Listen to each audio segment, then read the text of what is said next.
Anybody else having problems or have any questions about how to use Annotate? I'm kind of using this as a soft opening today so that just while participants are coming in, you can use it virtually. You can also have something like this, like a coloring sheet, if you were to do an in-person training as well, or for a brain break or for some energizers or something just to kind of refocus. There was a lot of free coloring sheets that were available. They have different themes. Some have, flowers or just all kinds of stuff. Lots of kitty stuff too, even though I didn't want to get something too kitty.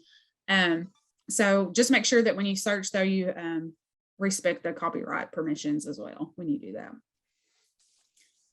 Okay, any questions before we move on?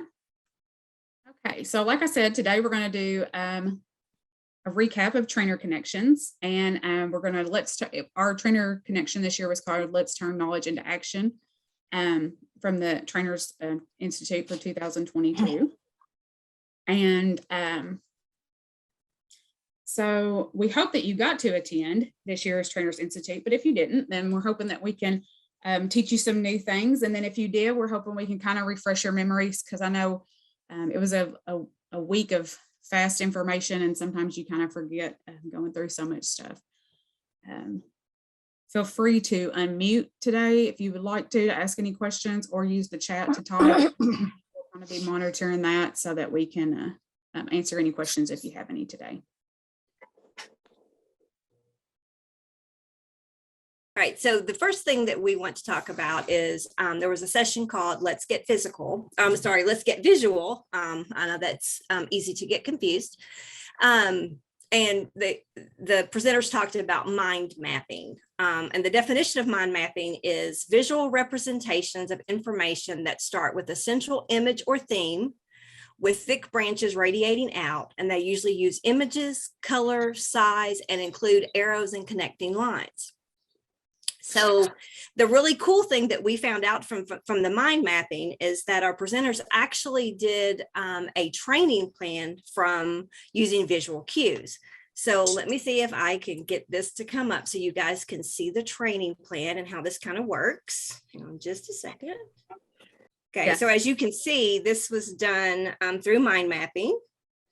And they use visual cues in order to be able to turn it into a training plan.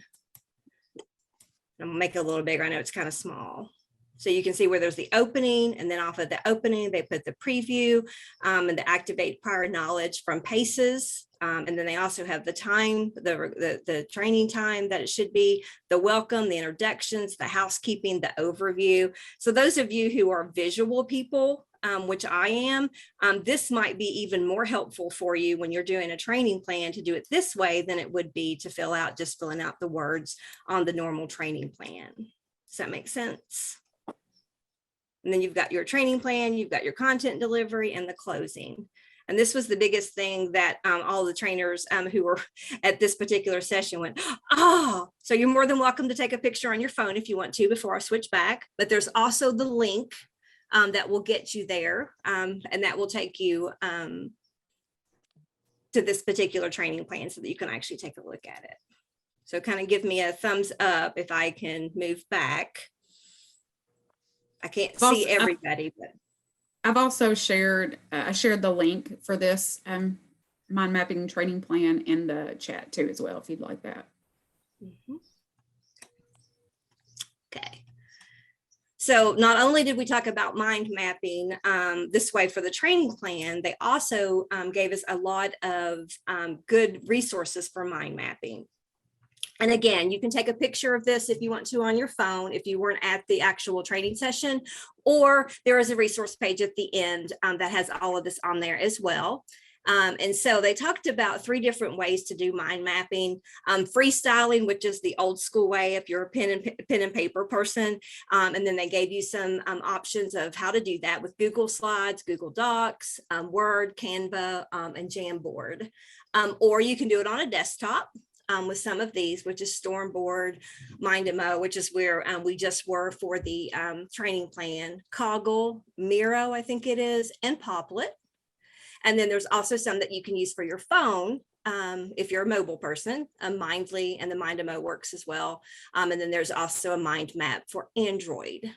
We also added a TED Talk that talks about mind mapping. If you want to take a look at that video. And then there's also the link again for the training plan. Okay. I will say that while we were in this training, I actually did download the Mindly app, and I really liked it. I thought it was fun to play with, and it was real simple, user friendly. So even if you're like not the most techie person, it was pretty self-explanatory. So. Yeah, and if you attended the session and want to add something, please feel free. I can't see everybody because I'm running the PowerPoint to know who was there and who wasn't. But if you want to jump in and say if you've tried any of these since the Trainer Institute, please let us know what you've used and whether or not you like them. Okay, so the next thing we did, and you've probably done that, you might have done this in other stuff, but we did this in one of our sessions, was a game called Would You Rather. You could use this as an icebreaker and ask non-content related questions just to kind of get to know each other or more personally before you kind of get your training session started. Or you can use it even as an opener where you could use some get some needs assessment type questions or gauge participants' background knowledge about stuff. So today we're going to use this game also with our Zoom poll, and Bambi has set up the Zoom poll. So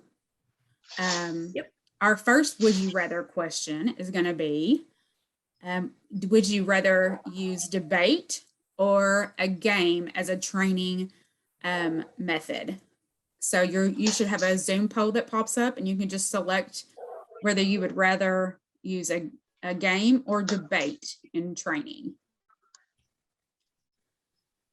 So the results for that were that the majority of people would like to use games over debate. So, okay, great. Interesting. Yeah. Okay, so then our next would you rather question. So the next question is, would you rather do online trainings or would you rather do face-to-face sessions? Wow. This is a little more shocking. I would have thought it would have changed a little bit more. Ready? Yes. Okay, so the results for that were more of you would rather do face-to-face than online. I guess I was kind of surprised by that because since we've gone to so many online sessions, I thought, maybe more people might have adjusted and liked it better, but I see we still prefer face-to-face as trainers. Okay. So this is surprised by that. Do what? I said, I'm very surprised by that too. I was expecting more online, but yeah. Okay. So before we move on, this is going to kind of segue us into our next topic, which is hybrid learning. There was a session at the Trainers Institute that was done by the instructional designers from UK's Center for the Enhancement of Learning and Teaching, and CELT for short. So we are going to discuss, I'm going to let Bambi talk a little bit about hybrid learning. Okay, so I don't know how many of you all were at this session, but this was kind of neat for me.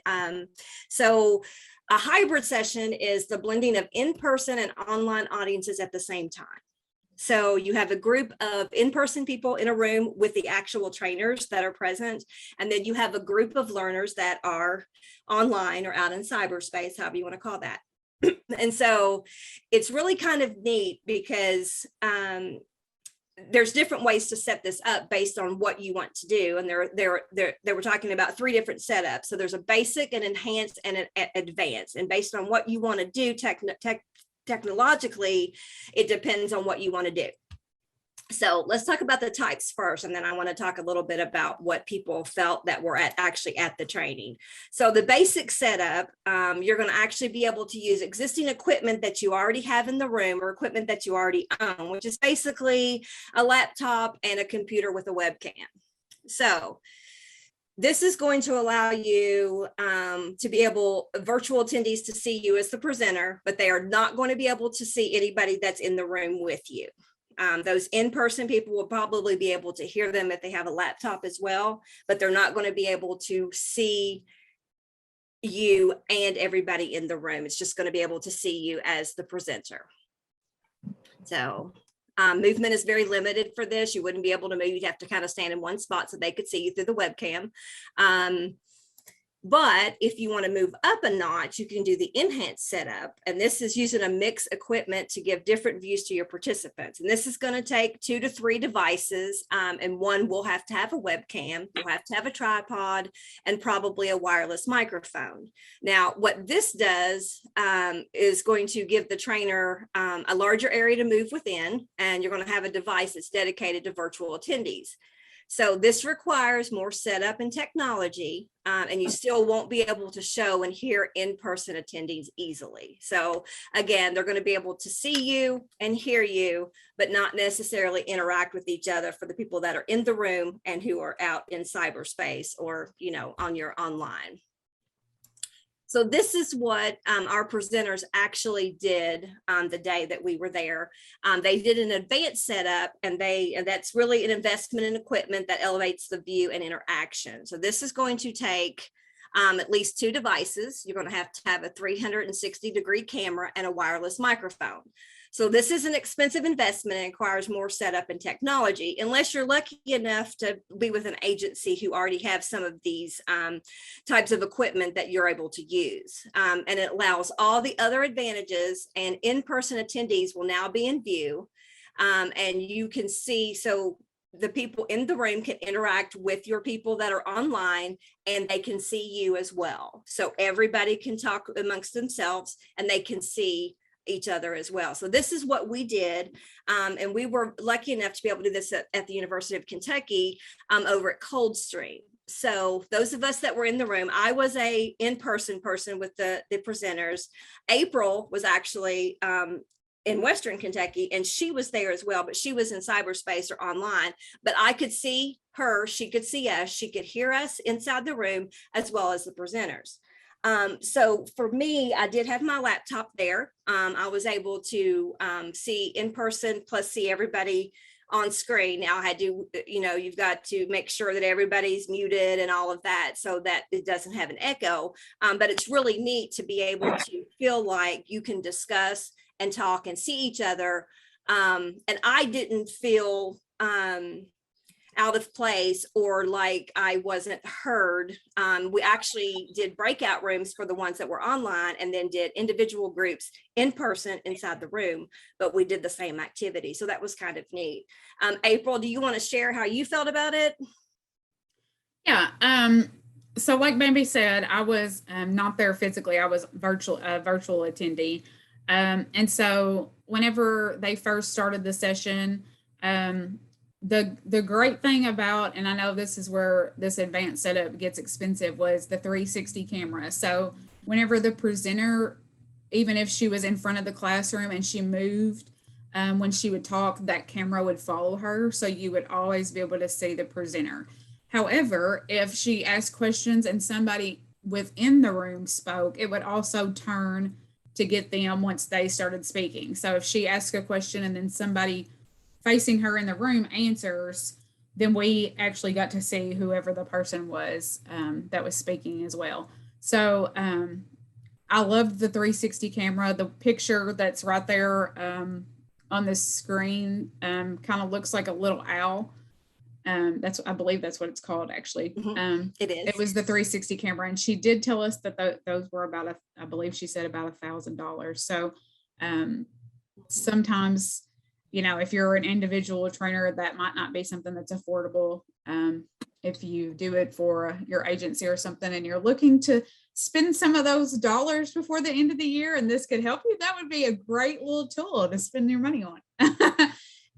So I liked it. I thought it was interesting. I know that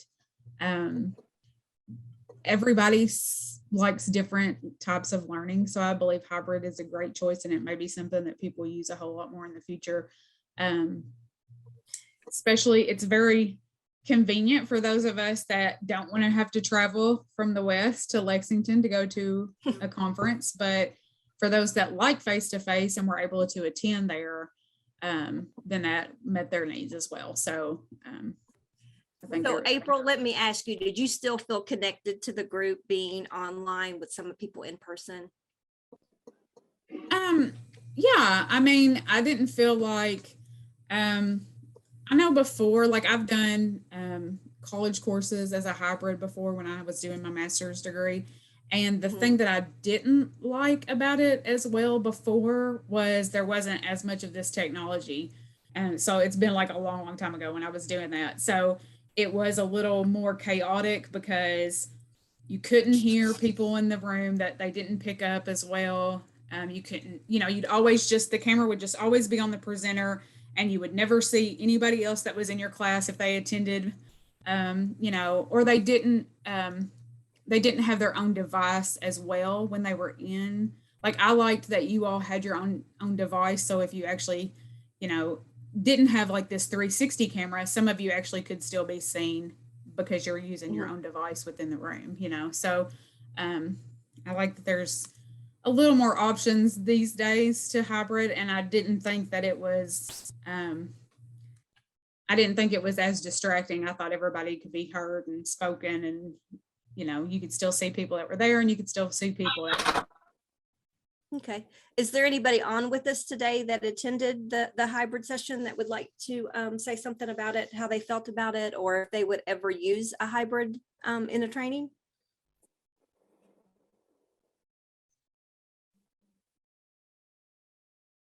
We're awfully quiet today. I was just going to say, I attended on Zoom and it was great. We could hear everything, we could see everybody. So I felt like I had the best of both worlds. Okay, thank you. Sharon, was that you? Yes, it was. Okay, all right. I can't see, but I recognized her voice. Anybody else?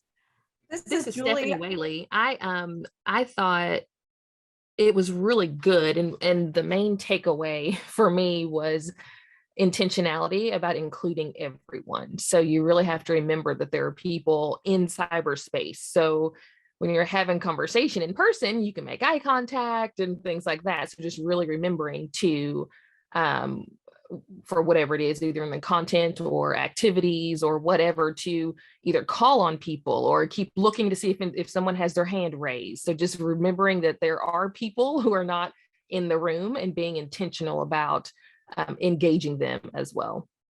Great, Stephanie. Thank you. Julie, I think you were going to say something. Yeah, I was just going to say there are a few things I would do differently, but I will tell you about that at next month's Trainer Connection teaser alert. We're going to do a Trainer Connection on hybrid. So yeah, so there's going to be if you have lots of questions about hybrid, we'll talk a little bit at the end about what's coming up. So any other questions? I think there's a comment in the chat. Oh, somebody said she didn't get connected because she didn't get credit. Oh, okay. So she was on Zoom. Okay. Yeah, and that is could be a big concern. I mean, people do have to be able to connect and stay connected on a hybrid, which happens with Zoom calls as well. So yes, I'm sorry. Yes, I logged in and I lost connection and I logged back in, and I even messaged can't think of her name now, but anyway, told her I was back on, but I still didn't get credit for my class. okay, all right. We can probably look into that for you. So they already have. They said I didn't register, so I didn't get it. So it doesn't matter. But I just want to let you know that it's I don't like it. But anyway. Okay, gotcha. Okay. All right. Anybody else? Okay. All right. Okay. So we're going to move on to speak about diversity. So how diverse are you? So I want you to get a sheet of paper and I'll give you a second to get some paper.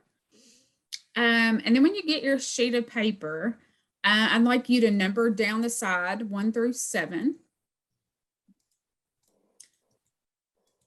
And then across the top, we're going to make some columns.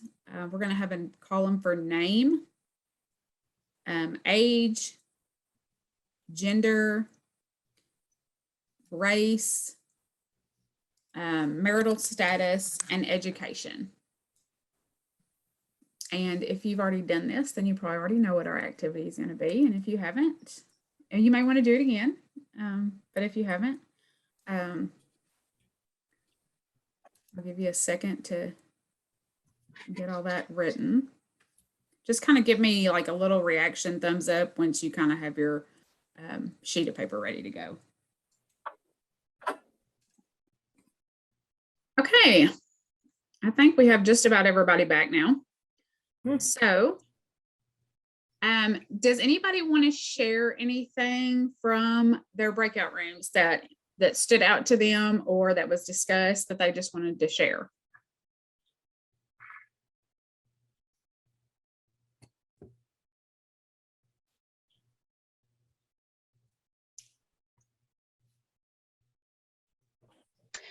I'd like to share. So through this activity, what I've discovered is maybe that, well, for myself, the situation I'm in kind of dictates the amount of diversity that I have in my life. So for example, being an adoptive parent of a 12 and 13-year-old and being an older African-American living in a county that's probably maybe 8% Black, their activities put me in a very diverse situation. So I guess what I'm trying to say is if I weren't a parent like I am now, I would probably have answered all of the questions very much like some of the other people in my group, because our life situations kind of dictate sometimes how diverse we are unless we seek out that type of environment. I agree. Completely agree. I'll just add on to that, Carla. Thank you for sharing, by the way. I'm kind of like you. I think my situations in my life make my answers were a little not probably typical to the my counterparts that were in my group the day that we did this. I am a mother of a biracial child, and I am also in an interracial relationship. So my household, I am the minority, which is not always the case, you know. So my chart was very diverse because I have a very diverse group of people that I associate with. So not always the norm, though. Okay, anybody else want to share anything?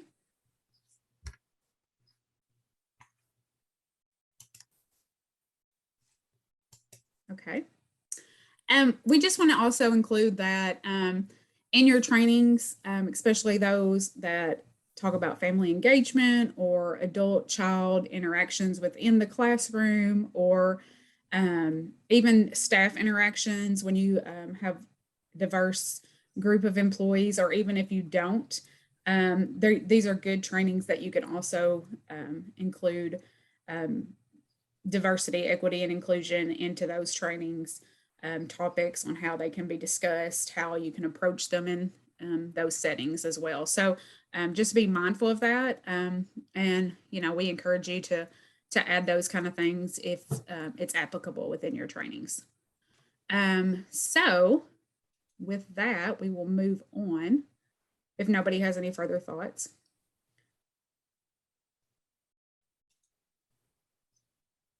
I'll let Bambi do this. Okay, and also we'd like to give a big shout out to the last, the diversity DEI session was Pastor Palmer, who is a wonderful presenter, and just wanted to give a big shout out to him for that diversity activity. So now we'd like to take a minute to ask you, what do you do for self-care as a trainer? There were lots of self-care things that were given, ideas that were given during the Trainer Institute. So we want to see what you actually do. And remember, this is a safe zone. What you say, what's said here stays here. And taking care of yourself is important for motivation, focus, and creativity. Here are some things that I do for self-care. I listen to music. I'll take a nap to help me recharge. Laughter is a great way to let negative thoughts go. So those are some of the things that I do. So our very first session of the Trainers Institute was Paul Wesselman, and he talked about ripples of resilience. And so he asked us to ask ourselves these three questions. What is it time to let go of? What is important to hold on to? And what could be useful to look forward to as we think about what we need in our lives as trainers for self-care.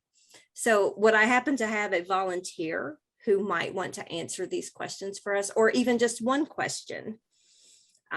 Is there something that you think that you need to let go of, or something that you're really holding on to, or something that you're looking forward to?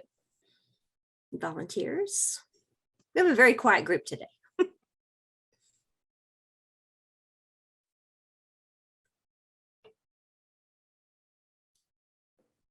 Or you can even just share with us some things that you do for your self-care. I find for myself that looking forward to having something to look forward to, I enjoy travel. So if I don't have a trip, and they don't have to be big trips, but just something planned, it helps me to have something being planned. Okay, sure. Always having something to look forward to. Yeah, absolutely. Anybody And else? Mine would be what is important to hold on to. That would be my faith. Okay, yeah, absolutely. Great. I'm Thank you, thinking that Latanya. it's time to let go of, and we've talked about this a little bit, but just that idea that you have to be available to everybody 24/7. So like constantly checking my work email, constantly replying, working on things when I'm supposed to be off work, like letting that go, that the work will wait, that I need that time, that I'm not working, and that it's okay to preserve that time for me. Absolutely. Thank you for sharing. And I'll add with that first question, what is it time to let go of? For me, it's things that I can't control. I learned that, I think, the hard way. I caused a lot of anxiety and stress in my life because I felt like I needed to control situations. And, when things didn't happen like I wanted it to, then, you get all worked up about it. But as I got older, that's definitely been something, and that goes for personal and work too. So, okay. Yeah. Yep. Yeah. Thank you, Emily. All right, to kind of scroll down and find out who's talking, because I've only got one little line of it. I can only see 3 other people besides myself. So anybody else? What are some things? After ripples, remember how he was talking about, what you let go of, what's important to you. And I hate cleaning toilets. I hate it, like beyond what I can explain. And I also hate mopping the floor. And all of my children have moved out. So now there's no one to clean toilets or mop floors. Not that that's why I had so many children, but it was helpful. Well, they should definitely be cleaner since there are no more kids in the house. Well, they are, except for I just got a puppy. Oh. So after ripples, I just found someone to come clean my toilets and mop my floors. I let it go. I'm like, I'm letting this go. I'm gonna. So every 2 weeks, this lady comes and she cleans my toilets and mops my floors, and that just has to stay dirty in the middle. Good And for you. now I'm good. Good for you, Candace. That's great. And because there's no child that I can say, hey, Abigail, you want to mop mama's floors? Yes, mama. Okay, so we're going to take a little time on the next slide to do a little reflection. So there is a website here, and you can see it, or a link here under the word reflection. And Miss April is actually going to copy the link into the chat. And if you click on this, it's going to take you to a link that's going to give you a quote for the day. And it's my tidbit of information, or my ripple was, be a lamp or a lifeboat or a ladder, help someone's soul to heal. Nice. Was that Glenna? It was. Okay. I'm trying to recognize voices here. So. Thank you for sharing. Did that resonate with you any way today? It does. My neighbor over the weekend had he went into VFib. I had never heard of that before, but if he had not been where he was at the time he went into VFib, he would not have made it. So luckily he had friends around him. You know, sometimes you never know what situation you're going to be put in, and what you may think is small may lead to something big. Absolutely. Thank you for sharing. My quote was, there is nothing in nature that blooms all year long. So, and I forget the rest of it because I'll have to switch back, but so don't expect yourself to bloom all year long. Give yourself grace. Nice. Thank you. Anybody else? My name's Angela. It said, remove the rock from your shoe instead of learning to limp comfortably. Okay, thank you. I got a weird one. It says, and y'all know I love dogs. It says, you will never reach your destination if you stop and throw stones at every dog that barks. Interesting. I don't throw stones at dogs. I love puppies. I'm very literal.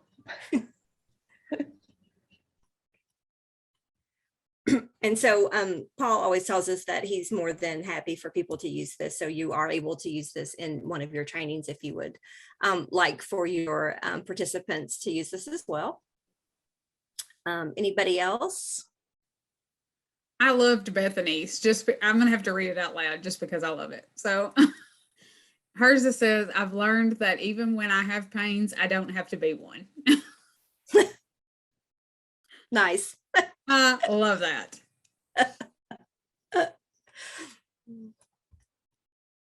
Okay, so our next slide is just some resources from Paul Wesselman and Ripples of Resilience.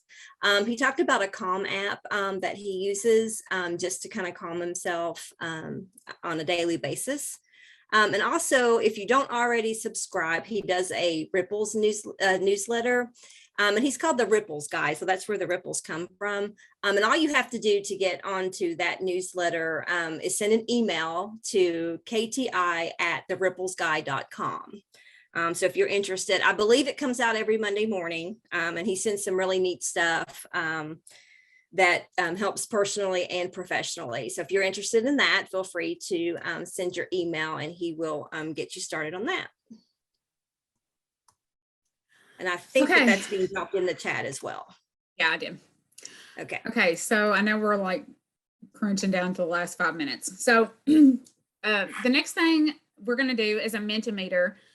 So this is, you can go to menti.com in a separate window or using your phone. Then you can enter that code 36580865, or you can take a picture with your phone of the QR code there on your screen.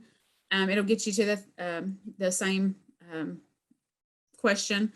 And so our question today is, in one word, describe how you feel today.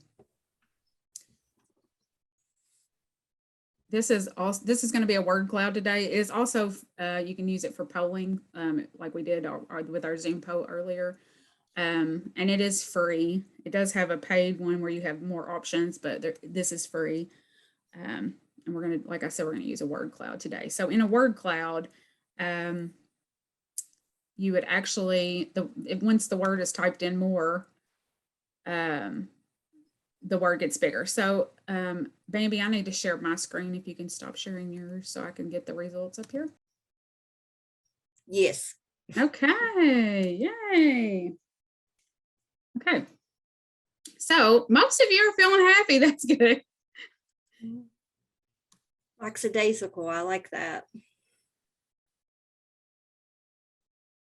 Tired is kind of big too. I get it. Okay. Great.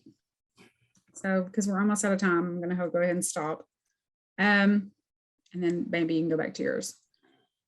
So like I said, Mentimeter is free. You can use it for polling or debriefing or word clouds like we just did. So the next thing I want to just share real briefly before we close today, and you guys can just take a picture of this, and so we're not going to actually have time to do this if you want to with your phones. So this was part of the debrief strategy session that was done by Training Wheels. We liked the part of this body debrief.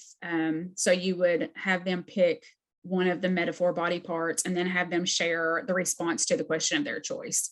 And if you had a large group, you could break them down into small groups or do breakout rooms if you were in virtual.